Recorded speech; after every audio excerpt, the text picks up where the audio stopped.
Jangan lupa untuk subscribe dan nyalakan lonceng notifikasinya. Pemerintah Malaysia mengumumkan penerapan lockdown total selama kurun waktu 14 hari akibat lonjakan kasus COVID-19 di negara tersebut. Bagaimana langkah Indonesia sebagai negara tetangga? Perlukah Indonesia waspada? Penjelasan selengkapnya akan disampaikan oleh Livia Ramadanti. Livia, silakan. Ya, Egan dan juga pemirsa, sebagai negara serumpun dan juga memiliki kedekatan wilayah, Indonesia dan Malaysia memiliki banyak kemiripan termasuk saat terjadi lonjakan COVID-19 pasca libur Lebaran 2021. Kedua negara kini sama-sama memperketat pergerakan masyarakat. Untuk itu juga ada aktivitas ekonomi yang kemudian harus ikut menyesuaikan, dan ketika Malaysia menerapkan lockdown total, Indonesia telah lebih dulu mengumumkan akan memperpanjang PPKM skala mikro di 34 provinsi. Kita akan coba membahasnya satu persatu. Di sini kita lihat pada slide berikut ini ada penjelasan di COVID-19 di Malaysia dan juga di Indonesia. Full lockdown akan diterapkan oleh Malaysia terhitung mulai tanggal 1 hingga 14 Juni 2021. Ini akan ada pembatasan di sektor sosial dan juga di ekonomi. Kemudian diikuti dengan Indonesia yang juga akan menerapkan di tanggal yang sama atau tepatnya pada hari ini hingga 14 hari ke depan, yaitu memberlakukan PPKM skala mikro atau perpanjangan. Jika tadinya hanya di 30 provinsi, kini sudah ditambah menjadi 34 provinsi atau di seluruh wilayah Indonesia harus kemudian menerapkan PPKM skala mikro. Apa penyebabnya kedua negara ini kemudian menerapkan pembatasan aktivitas masyarakat khususnya di sektor sosial dan juga ekonomi?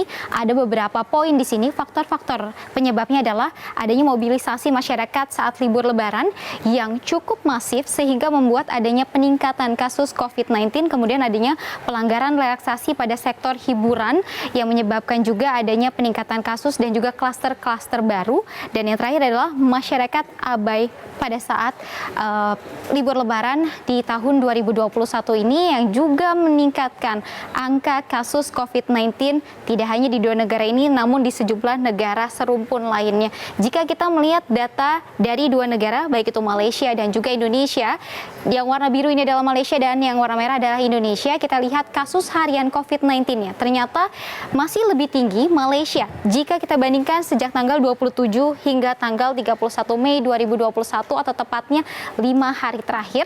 Ini bisa dilihat angka COVID-19 di Malaysia ini cukup masif, ada sekitar 7.857 kasus hariannya, di saat Indonesia melaporkan 6.278. Kemudian kita lihat di tanggal 29 ada sekitar 9.020 kasus dilaporkan ini pada hari atau akhir pekan, kemudian di Indonesia melaporkan sekitar 6.565, dan yang terakhir pada hari kemarin tepatnya ada sekitar 6.824, sedangkan Indonesia melaporkan kasus 5.662.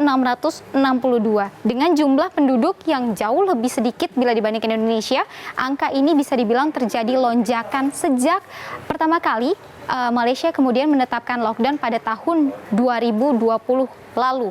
Kita lihat kasus secara kumulatif. Jika dilihat dari kasus kumulatifnya, memang ada terpaut cukup jarak yang cukup jauh, ini hampir 2 kali lipatnya, namun tidak bisa dibandingkan. Dan jika melihat angkanya terus bertambah per harinya, dari COVID-19 Malaysia yang dilaporkan ini hingga mencapai 572.357 kasus secara kumulatif atau secara keseluruhan sejak pertama kali dilaporkan di Malaysia.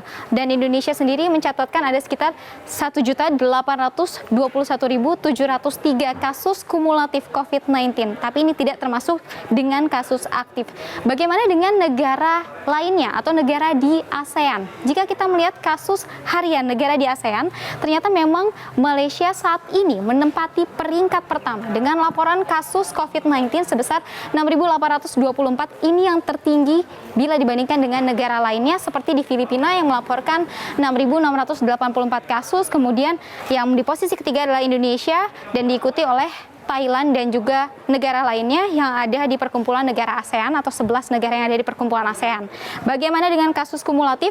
Memang jika dilihat dari kasus kumulatif, Indonesia masih menduduki peringkat pertama kasus COVID-19 tertinggi, namun diikuti dengan Filipina, kemudian juga ada Malaysia di peringkat ketiga. Jumlah dari angka yang dilaporkan oleh Malaysia ini bisa dibilang jauh lebih tinggi. Tidak hanya itu, juga yang dilaporkan oleh Singapura ini ternyata sudah mengalami lonjakan kasus yang cukup tinggi juga, dan pemerintah di sana juga mulai memperhatikan harus melakukan sejumlah kebijakan pembatasan. Bagaimana dengan aturan lockdown di Malaysia? Yang perlu kita ketahui adalah aturan lockdown di Malaysia ini diterapkan atau dikatakan ini sebagai lockdown ketat atau penerapannya cukup ketat di Malaysia, sama halnya seperti yang pernah dilakukan oleh Malaysia pada pertengahan Maret 2020 lalu. Apa saja yang mengatur, yaitu adalah 2 orang per keluarga, hanya 2 orang maksud kami dari tiap keluarga yang diperbolehkan untuk berbelanja kebutuhan pokok. Kemudian untuk 3 orang ini hanya 3 orang yang diperbolehkan atau diizinkan keluar untuk berobat. Kemudian yang ketiga adalah jumlah penumpang taksi dan juga kendaraan pribadi ini dibatasi, hanya boleh 2 orang termasuk supir dari kendaraan tersebut. Lalu yang keempat adalah transportasi umum, ini hanya beroperasi 50% dari kapasitas kendaraan, ini agar mencegah adanya penyebaran COVID-19 di klaster transportasi umum. Lalu ada aturan lainnya yang juga diatur dalam penerapan lockdown Malaysia adalah kapasitas pegawai pelayanan umum dibatasi hanya 20% yang diperbolehkan bekerja di sini. Kemudian 100% harus bekerja dari umum bagi mereka sektor pelayanannya bukanlah pelayanan umum. Kemudian juga ada jam operasional, baik itu toko dan juga pusat perbelanjaan yang menjual barang-barang kebutuhan pokok. Ini dibatasi jam bukanya hanya sekitar 12 jam, yaitu sejak pukul 8 pagi hingga pukul 20 waktu setempat. Lalu bagaimana dengan data atau fase lockdown di Malaysia? Fase lockdown di Malaysia ini akan diterapkan dalam 3 tahapan. Saat ini lockdown ini ada di fase pertama, yaitu lockdown total. Semua sektor non esensial ini dilarang untuk beroperasi di sini, kecuali sektor ekonomi dan layanan penting. Sekiranya ada 17 sektor yang diperbolehkan beroperasi, termasuk itu media dan juga sektor pelayanan publik. Kemudian ada di fase kedua, ini lockdown total diterapkan 4 minggu setelah dari fase pertama ini dinyatakan lolos. Kemudian di fase ketiga, ini pemerintah akan melakukan perintah kawalan pergerakan atau yang mereka singkat dengan PKP seperti pada masa sekarang. Jika kita lihat dari apa yang sudah dilakukan Malaysia ini, lockdown fase pertama hingga nantinya fase ketiga, ini hampir mirip dengan yang dilakukan oleh Indonesia.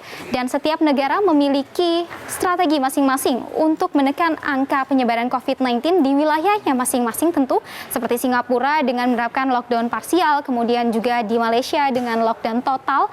Indonesia sendiri juga menerapkan PPKM skala mikro di seluruh provinsi.